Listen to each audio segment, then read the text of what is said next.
y is equal to x over the square root of 3x plus 5 for x greater or equal to 5 over 3. Show that dy by dx is of the form ax plus b over 2 times 3x plus 5 to the power of 3 over 2, where a and b are integers. So writing out the function, so x has to be greater than 5 minus 5 over 3, otherwise you'll be taking the square root of a negative number, which is not possible. This is why this condition has to be in it. And this is type u over v, so we're going to be using the quotient rule. So let u be equal to x. Du by dx will be the differential of x, which is 1. V will be 3x plus 5 to the half. So rewriting this, instead of a square root sign, put a half, which helps it easier to differentiate it. So dv by dx will be a half times 3x plus 5 to the power of minus a half, taking 1 from a half, times the differential of the bracket, which is 3. So nothing cancels out here, but that could be rewritten as 3 over 2 square root of 3x plus 5, because minus a half means square root, and you need to put it in the denominator. So just check, pause the video, and make sure you can check you can go from that step to that step. Using the quotient rule, we will have dy by dx is v du by dx minus u dv by dx over v squared. If you write rules out, you will tend to learn them. So dy by dx will be v.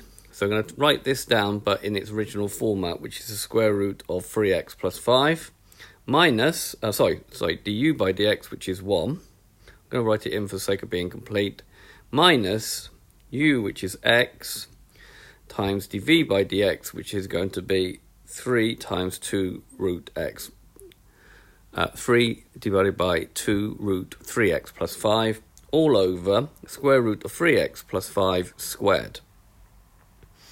Right, we're now going to look for a common denominator in this numerator. Seems a bit strange, but that's what we're going to do.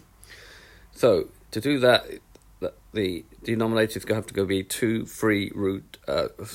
times the square root of 3x plus 5, which means I'm going to have to multiply this by 2 root 3x plus 5. But if you do a root times a root, you're just going to have the 2, and it's just going to become itself 3x plus 5 minus 3x, x times 3, and that's still over.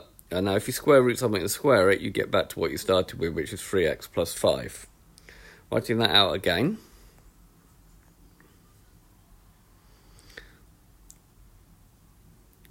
Okay, so that's going to become 6x plus 10 minus 3x. Now, if you do a over b divided by c, that's the same as doing a over b divided by c over 1. So a over b divided by c. Now, we know from fractions that will be a over b, change the sign, keep, change, and flip, which that makes it 1 over c, so you're going to end up with a over bc.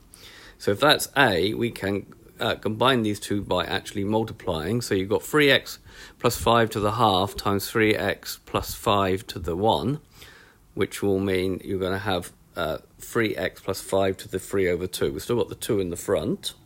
So we're going to have 2 times 3x plus 5 to the power of 3 over 2.